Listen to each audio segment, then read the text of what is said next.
Hello guys, welcome back to my channel and I hope you are doing well. Guys, आज ये video जो है वो girls के लिए है। Most beautiful person in our life that is girls. आज ये वीडियो वर्ड गर्ल्स के लिए है। गर्ल्स हमारे लिए, हमारे समाज के लिए क्या प्रायोरिटी रखती हैं और क्या रोल प्ले करती हैं, तो आज हम इसके ऊपर बात करेंगे।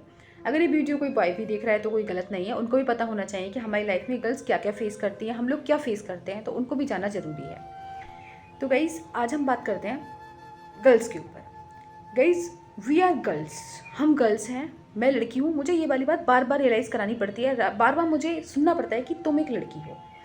गाइज, एक लड़की कभी भी बाहर नहीं जा सकती, रात में छोटे कपड़े नहीं पहन सकती, एक पिक्चर प्रोफाइल पर नहीं लगा सकती। अगर हम डीपी भी लगाते हैं तो सैकड़ों कमेंट्स आ जाते हैं क्योंकि हम लड़की हैं। हम लोगों से ऊंची आवाज़ में बात नहीं कर सकते क्योंकि हम लड़की हैं। हम अपने ओपिनियन दूसरों के साथ शेयर नहीं कर सकते क्योंकि हम लड़की हैं। हम पार्टी में नहीं जा सकते क्योंकि हम लड़की हैं। हम वॉइस के साथ नहीं प्ले कर सकते क्योंकि हम लड़की हैं। हम क्रिकेट में पार्टिसिपेट नहीं कर सकते क्योंकि हम लड़की हैं। अगर हम रेसिंग या एथलीट बनना चाहते हैं तो हम नहीं बन सकते क्योंकि हम लड़की हैं। अगर हम पॉलिटिक्स में जाना चाहते हैं तो हम नहीं जा सकते क्योंकि हम लड़की हैं। हम अपनी फ़ोटोज़ सोशल मीडिया पर नहीं अपलोड कर सकते क्योंकि हम लड़की हैं। ये बात हमें बहुत बार रियलाइज़ करनी पड़ती है। शायद आप में से भी बहुत लोग ये वाली बात फेस करते होंगे कि मैं आज मम्मी मुझे वहाँ जाना है, अरे नहीं जाओ, रात में नहीं जाओ क्योंकि तुम लड़की हो। भाई, वी नो कि हम लड़की हैं, हमें पता है कि हम लड़की हैं। हमें अपना जेंडर ही हमें बार बार क्यों रिमाइंड कराया जा रहा है, क्यों हमें याद दिलाया जा रहा है, क्यों हमें रियलाइज़ कराया जा रहा है कि हम एक लड़की हैं। हमारे समाज में लोग जातियों के पीछे पड़े हैं कि छोटी जाति, ये SC ST फलाना, ये क्या है? मैं तो समझती हूँ क्या है ये, छोटी बड़ी, ये क्या चीज़ चल रहा है? अभी UGC का काम चल रहा था, ये सब क्या चल रहा है? छोटी बड़ी, मुझे तो डजेंट मैटर। भाई, अगर देखा जाए तो लड़कियों के लिए भी अगर ऐसा है तो लड़कियों के साथ भी हमारे साथ बहुत एक्सप्लॉइटेशन होता है। लड़कियों को रियलाइज़ करना पड़ता है कि तुम एक लड़की हो, तो हम भी तो कहीं ना कहीं, हमारे साथ भी तो कहीं ना कहीं डिस्क्रिमिनेशंस हो रहा है। क्या ये एक स्टीरियोटाइप नहीं है बार बार रिमाइंड कराना क्योंकि तुम लड़की हो? तुम कॉपरेट करो लोगों को क्योंकि तुम लड़की हो। तुम्हें कंप्रोमाइज़ करना पड़ेगा क्योंकि तुम लड़की हो। तुम अपने एडवाइस नहीं दे सकते क्योंकि तुम लड़की हो, तुम्हारे अंदर दिमाग कम है। तुम कार नहीं ड्राइव कर सकते because you are a girl. हमें बार बार रिमाइंड करना पड़ रहा है कि we are a girl, we are a girl, still we know, हमें पता है कि हम लड़की हैं। गाइज, पहले मुझे अपने पेरेंट्स का ये पर्सपेक्टिव, अपने पेरेंट्स का ये बात बार बार बहुत बुरी लगती थी। जब मैं अपनी बात बता रही हूँ, जब मेरा कोचिंग था, मैं एक गांव से बिलोंग करती हूँ। मेरी एजुकेशन गांव से थी। 8th क्लास तक मैं गांव में ही पढ़ी। लेकिन मैं थोड़ी पढ़ाई में ठीक थी, तो मेरा जो था ये था, प्रोपेंसिटी थी कि मुझे CBSE बोर्ड से पढ़ना है और CBSE बोर्ड स्कूल हमारे गाँव में नहीं थे। तो I forced my father to admit me in CBSE school. So उन्हें भी लगा कि चलो बच्चा पढ़ाई में ठीक है तो उसको मैं CBSE बोर्ड में करा देता हूँ। तो मेरे पापा ने जब मेरा एडमिशन कराने का नाम लिया, जब हमारा रजिस्ट्रेशन हुआ, मेरे ग्रैंडफादर को पता लगा। जब मेरे पापा को पता लगा तो he scolded, he removed my father और कहा कि शी इज़ अ गर्ल, वो एक लड़की है, वो क्या शहर में जाएगी, परेशानी हो जाएगी, टाइमिंग का नहीं पता, अकेले ऑटो से जाएगी, बहुत सारी प्रॉब्लम्स फेस करनी पड़ेंगी, और वो लड़की है। बार बार ही वॉज सेइंग कि she is a girl, she is a girl, don't send her, उसको मत भेजो, शहर का माहौल ऐसे ही है और तुम नहीं समझते हो, शहर का माहौल ऐसे ही है, जाना पड़ेगा गांव से शहर में, बहुत दूर है, इतना पास में भी नहीं है और बहुत सारी चीज़ें इसको फेस करनी पड़ेगी। तो मुझे आज भी वो स्टेटमेंट याद है माई फादर का कि उन्होंने कहा कि अगर उन्हें फ़ॉरेन भी भेजना पड़ेगा तब भी वो भेजेंगे फॉर माई स्टडीज़। मेरी पढ़ाई के लिए अगर उन्हें फ़ॉरेन भी भेजना पड़ेगा तो वो भेजेंगे, वो नहीं रुकेंगे और वो एडमिशन कराएंगे। तो सीरियसली दिस स्टेटमेंट कहीं ना कहीं मेरी लाइफ में, मतलब मुझे हिट किया। This statement hitted me a lot, बहुत हिट किया कि हाँ, ही सपोर्टेड मी।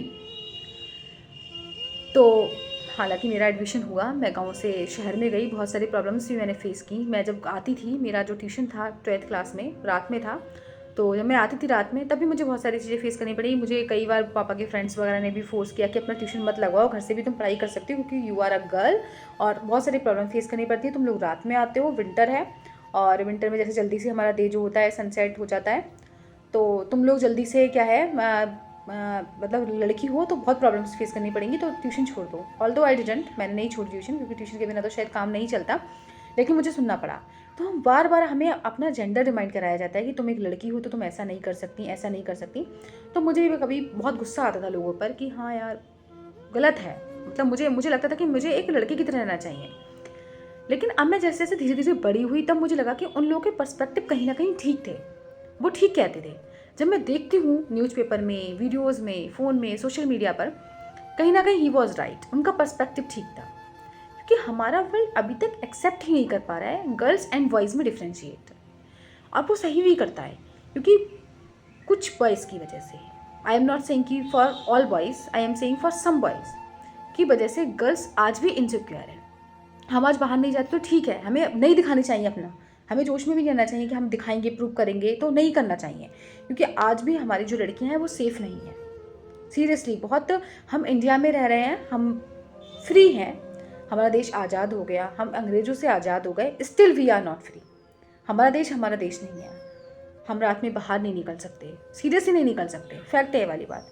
मैं अपने भाई के साथ कभी आ रही होती हूँ, अगर मैं बीच रोड क्रॉस कर रही हूँ तो भी कोई 1 सेकंड में कमेंट पास करके चला जाता है, देखा है मैंने बहुत इजीली, कुछ भी बोल के चले जाते हैं, तो बहुत बुरा भी लगता है, लेकिन फिर लगता है कि चलो ये उनकी, हम सोचा ना, मैंने बहुत पता है, मैंने लेट गो कर दिया, मैंने कहा यार उनकी बुद्धि उनके साथ, जैसी उनकी सोच है, क्या कर सकते हैं इसमें, हम नहीं समझा सकते उसको, या फिर हम छोटे से चेंज में, मैं कुछ कह के चेंज भी नहीं ला सकती वर्ड में, उसको समझा दी, वो नहीं समझेगा, मेरे जवानी गंदी होगी, बात का बतंगड़ बढ़ेगा, तो मैंने कुछ नहीं कहा, लेकिन कमेंट पास कर देते हैं। हम बाहर निकल रहे हैं, कोई ऑटो वाले ने हमसे कुछ कह दिया, क्योंकि हम भी यार गर्ल, हम लड़की हैं, तो हमें तो एक तरीके से स्टार्टिंग से, सिंस चाइल्डहुड हमें ये एक्सप्लॉइट किया जाता है, हमारे साथ एक्सप्लॉइटेशन होता है कि वी आर गर्ल, और हमारे साथ फिजिकली भी हमें दिखने को भी मिल जाता है कि हम गर्ल्स हैं, तो हमारे साथ ये अत्याचार हो रहा है, लेकिन हम कुछ नहीं कर सकते।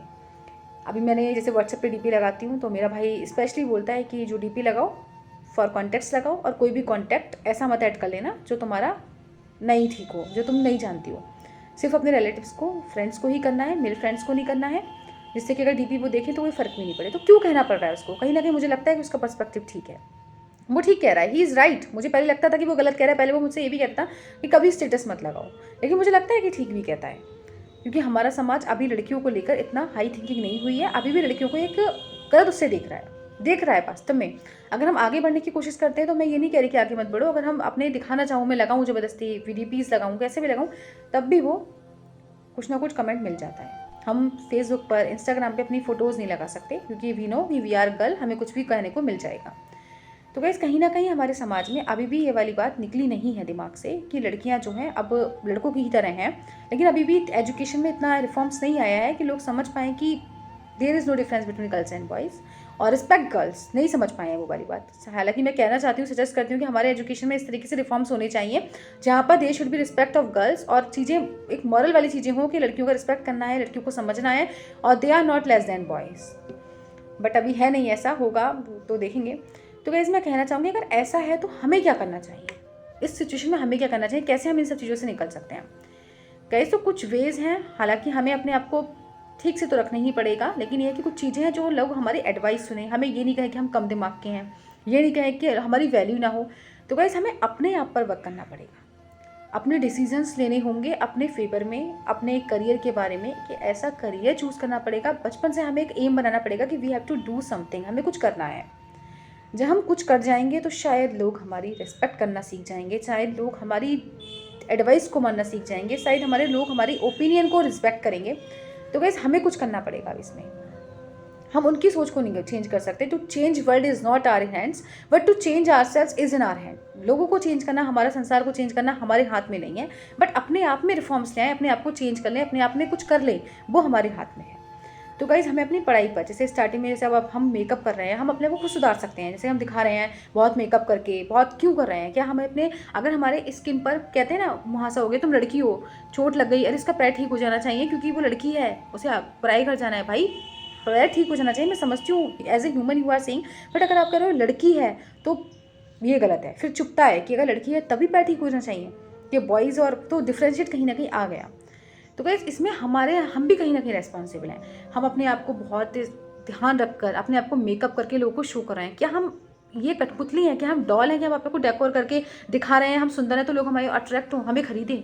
नहीं, आई am not in favour of it. मैं टोटली इसके फेवर में नहीं हूँ, बिल्कुल नहीं। गाइस हमें ये सब चीज़ें छोड़कर अपने करियर पर ध्यान रखना पड़ेगा, हमें कुछ करना पड़ेगा। हमें कुछ भी, चाहे मैं ये नहीं कह रही गवर्नमेंट की प्रिपरेशन करो, आपको कुछ करना है। You have to earn money, you have to do something, you have to stand in the social, you have to stand in public. आपको पब्लिक स्टैंड होना पड़ेगा, तभी आपकी वैल्यू होगी। आप कुछ करिए, अपना करियर बनाइए, चाहे वो किसी भी सेक्टर में बनाइए, चाहे गवर्नमेंट बनाइए, चाहे प्राइवेट बनाइए, चाहे बिजनेस करिए, लेकिन you have to do something, तभी आपका रिस्पेक्ट होगा। ये मेकअप करके, अपने आप को एक्सपोज करके कोई फ़ायदा नहीं होने वाला। प्लीज़ गाइस किसी को एनी वे में मत लीजिएगा। ये एक एज अ सिस्टर, मैं पर्सनल जो मेरा पर्सपेक्टिव है उसके लिए मैं आपको बता रही हूँ कि कुछ करना पड़ेगा, करियर से रिलेटेड कुछ करना पड़ेगा और कुछ करने की सोचिए, अपना करियर बनाइए, पैसे कमाइए, तभी सिर्फ आपकी रिस्पेक्ट है, वरना नहीं। वर्ल्ड के अकॉर्डिंग तो we are girls, we can do nothing, हमारा कोई काम नहीं है, लेकिन हमें अपने डिसीजंस, अपने करियर के लिए, अपने फ्यूचर के लिए अपने डिसीजंस खुद लेने पड़ेंगे और तभी हमारे समाज में इज्जत होगी, वरना हमारी इज्जत होने वाली है नहीं। हमें बार बार हमारा जेंडर ही रिमाइंड कराया जाएगा कि we are girl, we are girl, we know we are girl, but अब हम लड़की हैं तो हम भी कुछ करके दिखाएंगे। तो गाइज़, कहाँ तक आपकी लाइफ में क्या होता है, प्लीज़ टेल मी, कमेंट में मुझे बताइएगा कि आपके साथ क्या होता है और आप क्या कर रहे हैं अपने फ्यूचर के लिए, कि आपकी लाइफ में आपकी समाज में इज्जत हो, उसके लिए क्या कर रहे हैं। और मेरी वीडियो कैसी लगी प्लीज़ टेल मी, और अगर पसंद आई तो प्लीज़ वीडियो को लाइक एंड सब्सक्राइब करिए। ऐसे ही इन्फॉर्मेशन के लिए मेरा एक पर्सनल पर्सपेक्टिव था, so that I share you with you. कैसा लगा तो please share me. Thank you and have a nice day.